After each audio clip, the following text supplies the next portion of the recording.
without further ado, I'm going to start with Chapter 5 of the Mystical Kabbalah.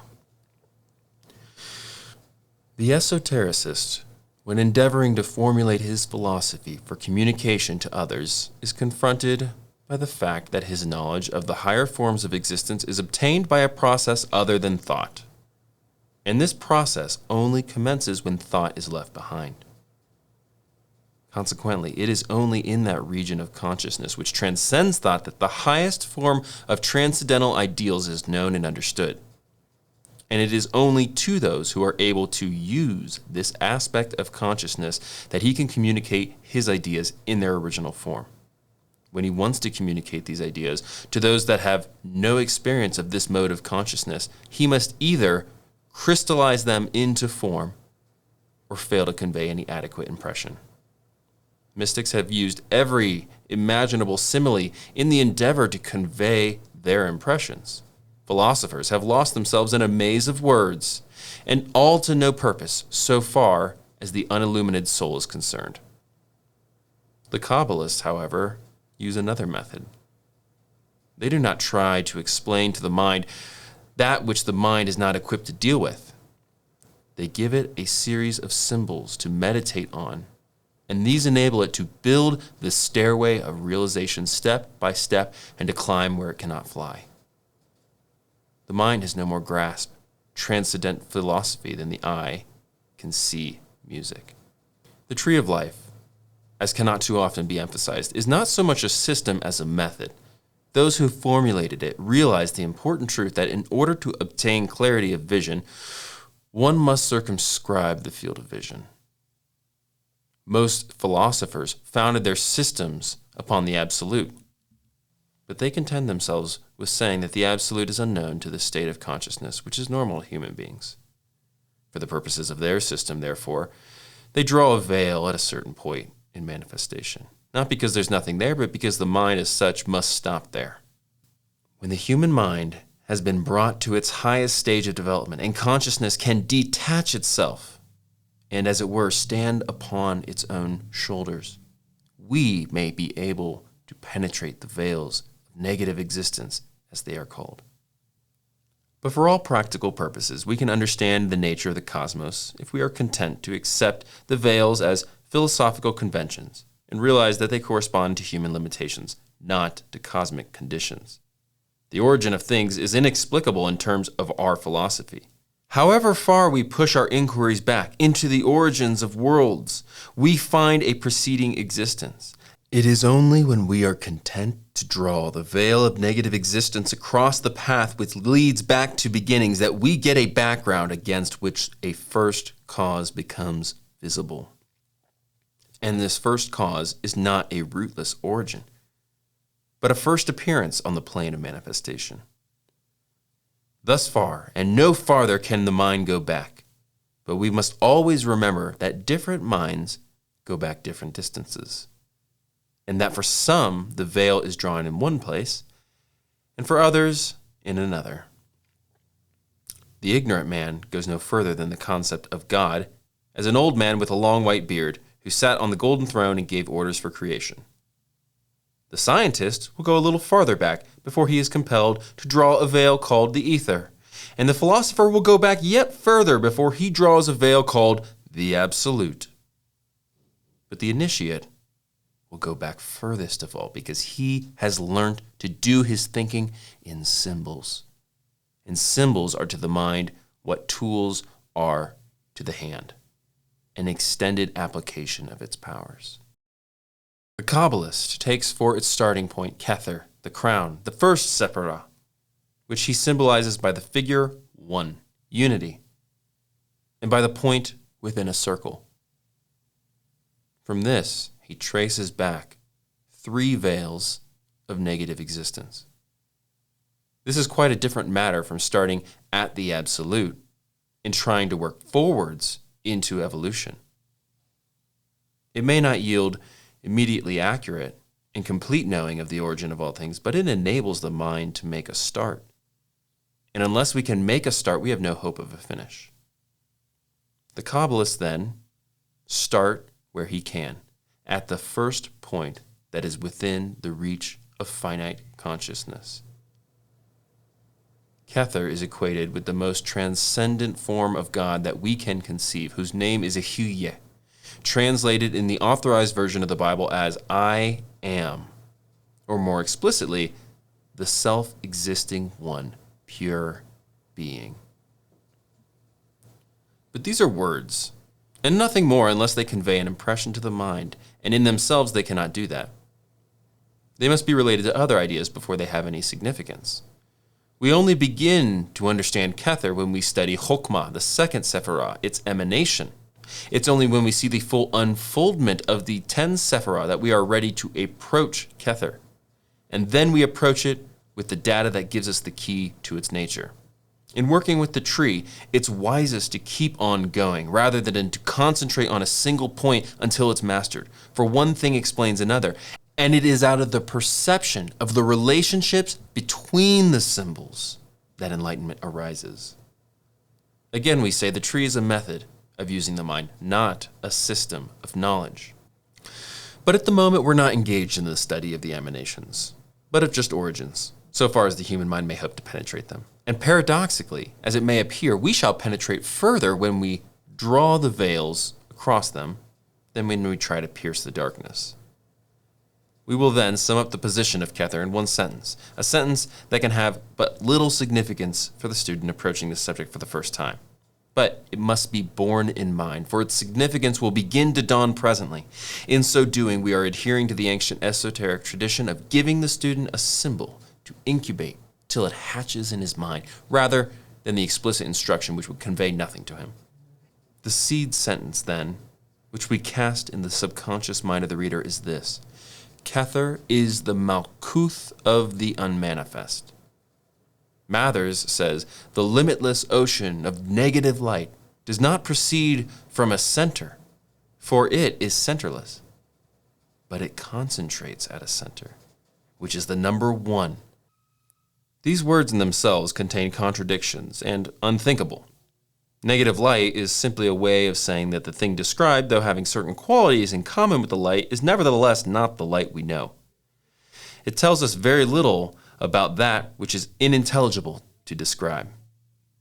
We are told not to make the mistake of thinking of it as light, but we are not told how to think of it as it really is, for the very good reason that the mind is not equipped with any images under which to represent it, and must therefore let it alone till growth takes place. Nevertheless, although these words do not tell us all we would like to know, they convey certain images to imagination, and these sink into the subconscious mind which are related to them. Okay, hold on. This is a lot. We need another drink of water. Actually, before we get into the details, that was a nice overview, and we're going to take a snack break. I've prepared a little performance for you. I called this one Nature Valley Crispy Creamy Wafer on Moist Tongue. Going to the wrapper. How do they make these wrappers, by the way? Are they plastic? Because don't they kind of feel like metal? They're polymer, definitely, but a kind of a rigid one. Just going to unwrap its tiny little bits of foil. Feels like I'm getting this protein bar naked. Oh, there it is. Okay. I don't think I'm supposed to do this here, but...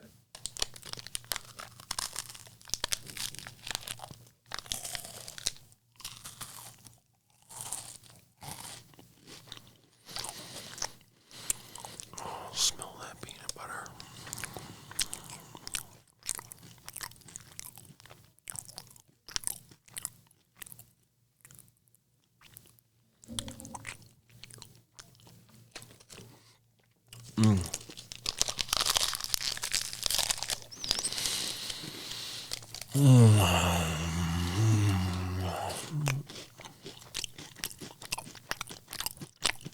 Don't you hate when people eat like that? They're like,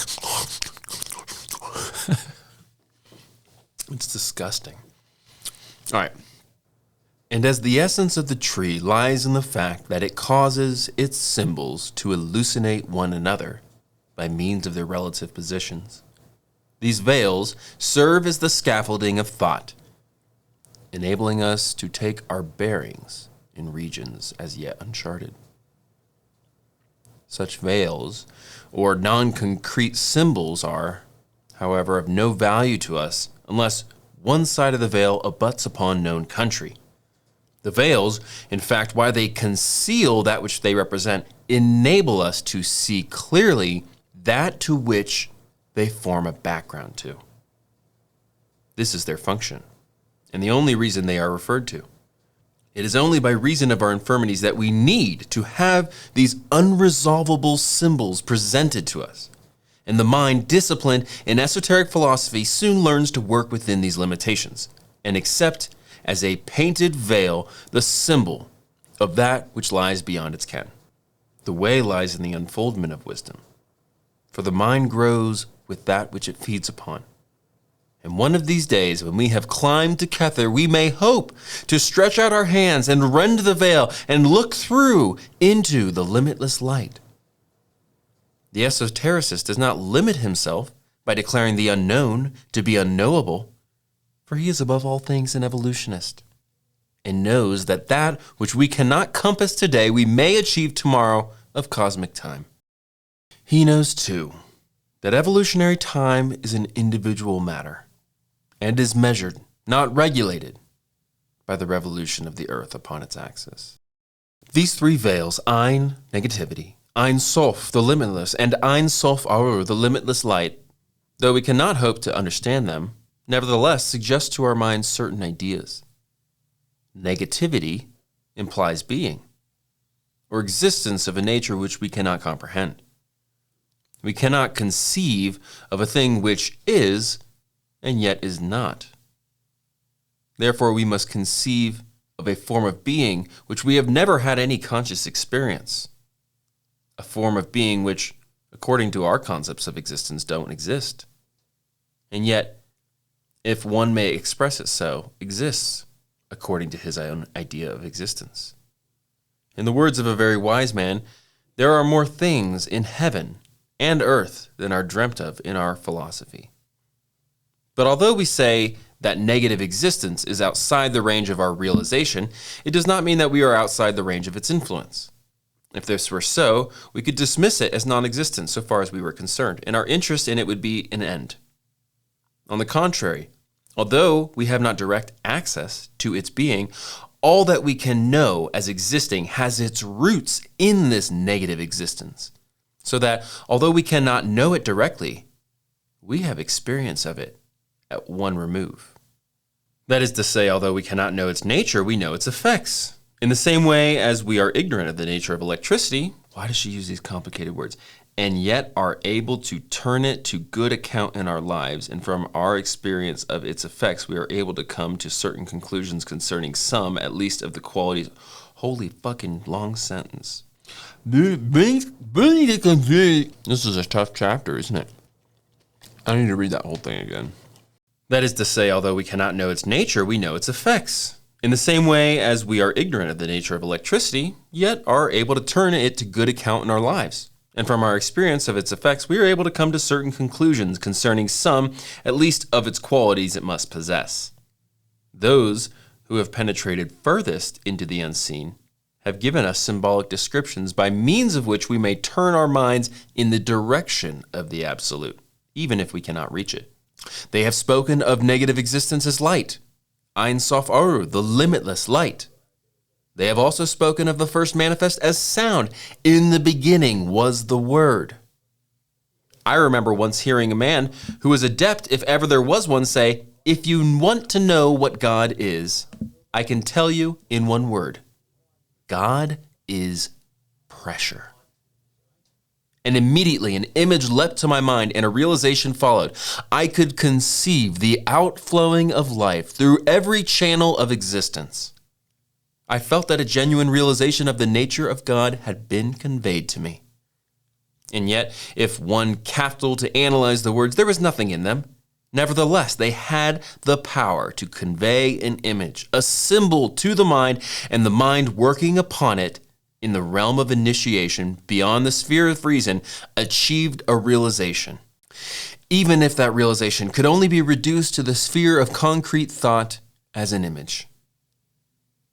We must clearly realize that in these highly abstract regions, the mind can use nothing but symbols. But these symbols have the power to convey realizations to the mind that know how to use them. These symbols are the seeds of thought, whence understanding arises, even if we're not able to expand the symbol itself into a concrete realization. Little by little, like a rising tide, realization is concreting the abstract, assimilating and expressing in terms of its own nature things which belong to another sphere. And we shall make a great mistake if we try to prove with Herbert Spencer that because a thing is unknown by any capacity of the mind we at present possess, that it must forever be unknowable. Time is only increasing. Let's do it one more time. Time is only increasing our knowledge. But evolution is increasing our capacity, and initiation, which is the forcing house of evolution, bringing faculties to birth out of due season. It brings the consciousness of the adept within reach of vast apprehensions which are as yet below the horizon of the human mind. These ideas, though clearly apprehended by himself after another mode of consciousness, cannot be conveyed by him to anyone who does not share this mode of consciousness. He can only put them forth in symbolic form. But any mind that has in any way had experience of this wider mode of functioning will be able to lay hold on these ideas on their own plane, although it may be unable to translate them in the sphere of conscious thought. In this way, therefore, in the literature of the esoteric science, there are scattered seed ideas, such as God is pressure, and Kether is the Malkuth of the negative existence. These images, whose content does not belong to our sphere at all, are as the male germs of thought, which fecundate the ova of concrete realization. In themselves, they are incapable of maintaining more than the fugitive existence of consciousness as a flash of realization. But without them, the ova of philosophical thought would be infertile. Impregnated by them, however, though their substance is absorbed and lost in the very act of impregnation, growth takes place within the formless germ of thought. And ultimately, after due gestation, beyond the threshold of consciousness, the mind gives birth to an idea. If we want to get the best out of our minds, we must learn to allow for this period of latency, this impregnation of our minds by something outside our plane, and its gestation beyond the threshold of consciousness. The invocations of an initiation ceremony are designed to call down this impregnating influence upon the consciousness of the candidate. Hence, it is the paths of the tree which are the stages of illumination of the soul. And these are intimately associated with the symbolism of the initiation ceremonies of the Golden Dawn.